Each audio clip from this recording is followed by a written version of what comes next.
지난주까지 4명의 사사에 대해서 계속하여 함께 나누었습니다.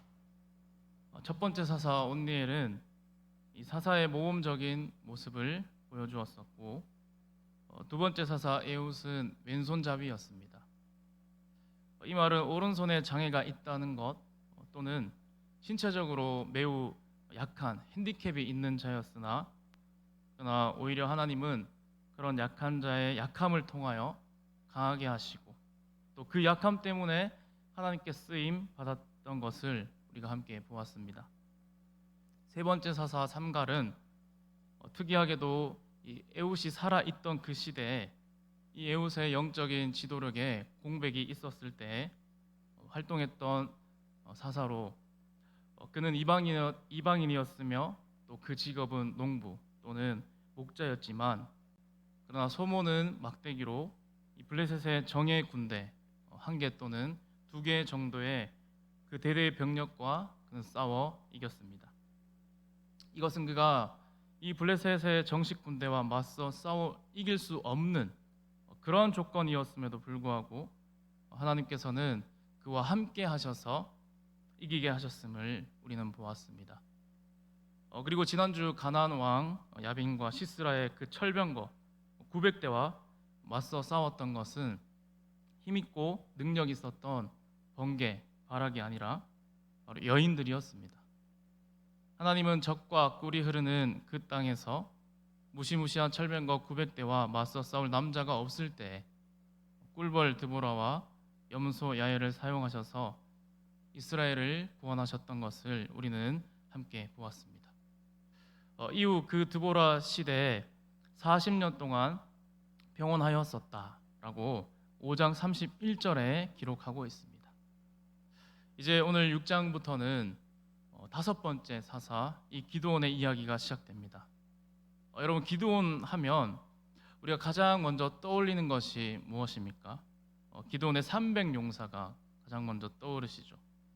아니면 이 양털을 이용해서 하나님의 뜻인지 아닌지 그것을 시험하였던 기드온의 모습이 생각날 것입니다. 그러나 이러한 부분은 이 기드온 이야기의 6장부터 오늘 8장까지 이어지는 그러한 긴 내용과 또한 메시지에서 비춰볼 때 참 일부분에 불과한 것입니다. 오늘 본문 사사기 6장부터 시작하는 이 기드온의 대서사의 스토리는 8장까지 이어지는데, 이것은 삼손 다음으로 많은 장을 할애하여서 우리에게 보여주고 있습니다. 오늘은 이 기드온 이야기의 서론적인 부분이자 이제 기드온이 하나님께 부름받는 그러한 장면, 소위 기드온의 소명받는 그러한 장면을 통해서 오늘 우리에게 주시는 이 교훈과 은혜를 함께 나누고자 합니다. 여러분, 드보라 시대 이 40년의 평화 시대 이후 이 사사 드보라가 이제 죽고 나자 이스라엘 자손은 또 여호와의 목전에 악을 행했다라고 6장 1절에서 말씀하고 있습니다. 그러니까 또다시 이 사사기의 악순환 구조가 시작되는 것입니다. 여러분, 여기에 또라는 말이 이제 지겹지도 않은지 이스라엘 백성들은 또다시 하나님 앞에 죄를 짓고 있습니다. 그리고 이제는 또 죄 짓는 이 모습이 우리도 이제 그리 놀랍지 않을 정도로 이스라엘 백성들의 이 죄는 반복되고 이 패턴을 계속해서 되풀이하고 있습니다. 그런데 이 죄의 결과로 하나님은 이 이스라엘을 7년 동안 미디안의 손에 넘겼습니다. 여러분, 지금까지의 이 4명의 그 사사 이야기가 되풀이될 때 이 이스라엘의 고통과 그 고난의 시간은 여러분 어땠습니까? 계속해서 그 고난과 고통의 그 시간들이 많아지고 증가했었습니다. 첫 번째 온니엘 때는 8년을 압제를 당했었고, 에훗 때에는 18년이었습니다. 드보라 때는 20년을 심히 학대를 당했었습니다. 즉 이 고난의 시간이 계속해서 이렇게 증가해 왔었는데, 오늘 이 기드온 때는 7년이라고 하니 이 고난의 시간이 이제는 줄어들었네? 라고 생각할 수 있습니다. 그런데 그게 아닙니다. 여러분, 6장 2절에서 6절까지 그 내용을 보게 되면 이 앞선 그 네 명의 사사의 시대와 다른 점이 보이는데, 이 기드온 시대에 이 미디안의 약탈과 그들의 만행이 자세하게 이렇게 기록되어 있다는 것입니다. 그러니까 이 7년이라는 비교적 짧은 기간 고통을 당했구나가 아니라, 이스라엘의 그 미디안 족속을 피해서 산으로 쫓겨갔고, 또 미디안 족속뿐만 아니라 아말렉과 동방 사람들까지 다 와서 이들의 토지 소산을 멸하였고, 이스라엘 가운데 먹을 것을 하나도 남겨두지 않았고, 또 양이나 소, 나귀들까지 그것들도 모두 모조리 빼앗아 갔다고 합니다. 특히 3절에서는 이스라엘이 파종할 때 그들이 와서 그 모든 것을 빼앗아 갔는데, 여러분, 파종할 때는 씨를 뿌리는 것을 말하는 것이죠. 즉, 씨를 뿌려가지고 그 식물을 자라게 해서 그 열매를 거두어야 하는데, 그 씨 뿌리는 것까지 그 모든 것을 다 싹쓸이해서 가는 모습, 즉 먹을 것이라고는 풀 하나도 남겨두지 않고 그 남김없이 다 먹어치우는 그러한 메뚜기 떼와 그들이 같다라고 그렇게 말할 수 있습니다. 이것은 마치 애굽 땅에 내려졌던 그 10가지의 재앙 중에서 8번째 재앙, 이 메뚜기의 재앙처럼 먹을 것 하나도 없이 다 남김없이 먹어치우는 그 모습은 이제 이스라엘 백성들에게 닥쳐진 지금 이 현실의 문제, 그러니까 먹고 사는 그 문제까지도 해결되지 않는 정말 죽음이고 멸망인 그러한 분위기를 오늘 자아내고 있다는 것입니다. 여러분, 이스라엘의 이 궁핍함이 이렇게 심하여서 이제 6절과 7절에서 두 번이나 거듭하여 여호와 하나님께 부르짖습니다. 여러분, 그러자 하나님 어떻게 하십니까? 원래 패턴 같으면 이 사사를 바로 세우셔야 하는데, 오늘 본문에는 이 사사 대신에 한 선지자를 세우십니다. 여러분, 하나님께서 이렇게 사사 대신에 선지자를 보내신 이유가 무엇이었을까요? 8절부터 10절까지 기록된 그 선지자의 말을 보면, 하나님께서 과거 애굽에서 인도하여 내신 이스라엘 백성들을 인도하여 내신 일을 먼저 말하고 있습니다. 그러니까 애굽에서 종살이, 노예로 살았던 그 생각하기도 싫은 그 삶에서 이제 하나님의 놀라운 은혜로 그들은 출애굽했고, 또 광야에서 40년을 돌았지만 그러나 약속하신 그 가나안 땅에 결국 들어가게 하셨고, 또 그 땅을 이스라엘 백성들에게 주셨습니다. 그런데 너희는 왜 그 땅의 신들, 그 우상들을 두려워하고 또 그들의 말을 듣고 나 하나님 여호와의 말을 왜 듣지 않느냐라고 그렇게 말씀하십니다. 그래서 이 결론적으로 마지막 그 10절에 있는 맨 끝의 말씀을 보니까 너희가 내 목소리를 듣지 아니하였느니라. 지금 이스라엘이 당하는 고통과 이 고난은 모두 하나님의 목소리를 듣지 않은 이 결과임을 분명히 말씀하고 있다는 것입니다. 여러분, 이것은 이스라엘이 출애굽하여서 이 시내산에서 하나님과 함께 맺었던 언약, 바로 그 시내산 언약을 파기한 대가이기도 합니다. 그렇다면 여러분, 이 선지자의 말을 듣고 이스라엘 백성들은 어떻게 해야 합니까? 그들은 진정으로 하나님께 나아가면 됩니다. 회개하고 하나님께 나아갔다면 하나님께서 이들을 용서하시고 보듬어 주셨을 것이지만, 여러분, 그들은 그렇게 하지 않았습니다. 오히려 하나님께서 직접 오셔서 이 회개하지 않는 그 이스라엘 백성들을 위해서 이제 사사 기드온을 세우기 위해서 하나님이 직접 부르십니다. 선지자의 말이 끝나자마자 여호와의 사자가 등장합니다. 여러분, 이 여호와의 사자는 사사기 2장에서 그 복임에서도 등장한 바 있는 이 여호와의 사자인데, 여러분, 이분은 바로 구약에서 나타나는 이 하나님의 현현이신 인간과 함께 하시는 임마누엘, 바로 성자 예수 그리스도이십니다. 그분은 이 아비에셀 사람 요아스에 속한 그 오브라의 상수리 나무에 앉았다라고 그렇게 말씀하고 있는데, 때마침 그때 기드온은 이 미디안 사람들의 눈을 피해서 포도주 틀에서 밀을 타작하고 있었습니다. 여러분, 왜 포도주 틀에서 밀을 타작했을까요? 미디안 사람들이 하도 빼앗아 가니까, 먹을 것을 다 가져가니까 이거라도 빼앗기지 않기 위해서였습니다. 그러니까 여러분, 이 포도주 틀에서 밀을 타작하고 있는 지금 이 기드온의 모습을 보니까 그는 매우 조심스럽고 소심한 성격의 소유자 같습니다. 그리고 또 조금 더 다르게 말하면 야곱처럼 좀 속이는 자, 약삭 빠른 자 같이 그렇게 행동하고 있음을 우리는 볼 수 있습니다. 그런데 여러분, 여호와의 사자는 이런 기드온에게 이렇게 말합니다. 큰 용사여, 여호와께서 너와 함께 하시도다. 너와 함께 계시도다. 여러분, 지금 우리가 잘못 들은 것입니까? 여호와의 사자가 이렇게 소심한 기드온에게 큰 용사라고 말하고 있는데 이것이 맞는 말입니까?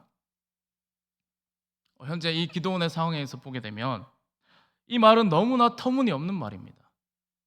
이스라엘은 미디안과 또 아말렉 그리고 동방 사람들에 의해서 그들 먹을 것 하나도 없이 다 빼앗기고, 또 이 기드온은 지금 그 밀을 포도주 틀에서 타작하고 있는 그러한 소심한, 이러한 조심스럽고 약삭 빠른 이런 자에게 큰 용사라고 말한다니, 바로 이 기드온 입장에서는 정말 너무나 어이없다는 그러한 반응을 그가 보이고 있습니다.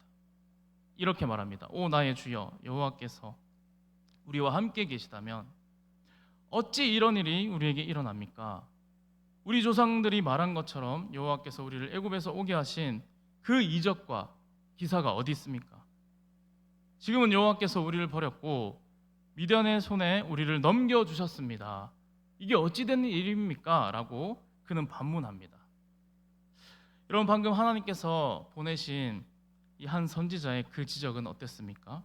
지금 이스라엘이 당하는 그 고난은 모두 하나님의 목소리를 듣지 않은 결과라고 말했었고, 이스라엘이 하나님과 맺은 그 시내산 언약을 파기한 결과라고 분명히 말했음에도 불구하고, 여러분, 기드온은 이 고난과 이 고통의 모든 책임, 그것이 마치 하나님께 있다는 식으로 그는 말하고 있습니다. 그러자 여호와께서는 너는 가서 이 너의 힘으로 이스라엘을 미디안의 손에서 구원하라. 내가 너를 보낸 것이 아니냐라고 말씀합니다. 여러분, 여기에서 이 너의 힘으로 말하고 있는 이 단어가 히브리 원어로 여러분 번역하게 되면 너에게 있는 이 힘, 이런 의미입니다. 너에게 있는 이 힘. 그러니까 너에게 있는 이 힘이란 무엇을 말하는 것입니까? 그러니까 기드온 자신이 가지고 있는 힘을 말하는 것입니까? 아닙니다. 너에게 있는 이 힘이란 바로 하나님께서 부어주시는 힘을 말하는 것입니다. 이 단어는 하나님께서 하신 일에 여러분 적용될 때 하나님의 전능하심에 그 초점이 맞춰져 있는 단어입니다. 그래서 오늘 본문 14절에 너는 가서 이 너의 힘으로 이스라엘을 미디안의 손에서 구원하라.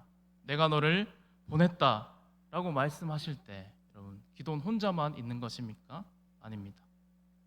기드온 혼자만 하나님께서 보내는 것이 아니라 바로 전능하신 하나님께서 그와 함께 하실 것이며, 하나님께서 기드온에게 능력을 부어주실 테니 그러니 너는 두려워하지 말고 가라 라고 말씀하십니다. 그러나 여러분, 기드온은 이 말을 듣고도 이 하나님의 말씀을 그는 이해하지 못하고 깨닫지 못합니다. 오 주여, 내가 무엇으로 이스라엘을 구원합니까? 나의 집은 이 므낫세 중에서도 제일 약하고 나는 형제들 중에서도 가장 작은 자입니다 라고 그렇게 말합니다. 여러분, 언뜻 보면 지금 기드온의 이 말이 참 겸손한 말이라 그렇게 우리가 생각할 수도 있습니다. 그러나 이것은 겸손이 아닙니다. 기드온의 그 말 속에는 그가 아직까지도 자신이 처해 있는 그 현실만 지금 바라보는 것이고, 또 나 혼자 힘으로 내가 어떻게 이 이스라엘을 구원하냐라고 하며 그는 부정적이고 또 절망에 빠져 있는 그런 믿음 없는 모습을 보여주고 있다는 것입니다. 그러나 여러분, 여호와의 사자는 다시 한번 그에게 내가 반드시 너와 함께 하겠고 네가 미디안 사람 치기를 한 사람 치듯 하리라 하시며 그를 포기하지 않고 더 큰 확신을 부어 주십니다. 여러분, 지금 밀을 포도주 틀에서 몰래 타작하고 있는 이 소심한 기드온에게 여호와의 사자는 너는 큰 용사라 그렇게 말씀해 주시고, 하나님께서 너와 함께 계신다라며 세 번이나 반복하여서 다시금 용기와 힘을 북돋워 주시는 것, 바로 그에게 소명을 일깨워 주고 계십니다. 여러분, 오늘 본문에 보면 하나님은 이 기드온에게 네가 이스라엘을 구원할 것이라 하시며 그를 사사로 지금 세워서 그에게 감당할 일을 주실 때, 여러분, 그것을 감당할 힘과 능력도 함께 주시는 것을 우리가 보게 됩니다. 여러분, 이것은 우리의 삶에도 마찬가지입니다. 하나님께서 우리에게 하시게 하시는 일, 그것을 무엇이라고 합니까? 소명이라고 말씀할 수 있습니다. 이 소명을 주실 때 내가 능력도 없는데 감당할 수도 없는데 만약 그 일을 하게 하신다면 여러분, 그것은 누구 책임입니까? 그것을 명한 자의 책임, 하나님의 책임이라 할 수 있겠죠. 근데 여러분, 우리 하나님은 우리에게 소명을 주실 때 감당할 능력도 없는 이 기드온에게 너는 큰 용사라 그렇게 불러주시고 그가 앞으로 이 이스라엘을 구원하게 될 것을 미리 아시고 특히 그에게 그 모든 일을 감당할 수 있는 그 능력도 주셔서 그 일을 할 수 있도록 또 돕는 자도 보내주시고 그 모든 일을 우리 하나님께서 이끌어 가시고 책임져 주시는 줄로 믿습니다. 그래서 우리가 어떤 일에 소명을 받았다라고 하는 것은 우리가 그 일을 능히 감당할 수 있도록 하나님께서 우리에게 능력 부어주시고 돕는 사람도 붙여주시고 또 할 수 있도록 함께 하시고 주의 성령까지 이런 부어주실 것을 말씀하고 있습니다. 여러분, 오늘 저와 여러분 모두 이 사실을 믿고 하나님께서 우리에게 할 일들을 명하실 때 우리가 어떻게 반응해야 합니까? 하나님, 나는 할 수 없어요. 나는 능력이 없습니다. 내가 누군데 그 일을 합니까? 라고 할 것이 아니라 하나님, 저에게 소명과 할 일을 허락해 주셔서 감사합니다. 제가 믿음으로 그 일을 감당할 수 있게 하시고 제가 능력이 없지만 그런 하나님께서 그 일을 능히 할 수 있도록 저에게 능력 더해 주셔서 저와 함께 해 주시옵소서라고 그렇게 믿음으로 반응하며 나아가는 저와 여러분 모두가 되시기를 간절히 소망합니다. 함께 기도하겠습니다.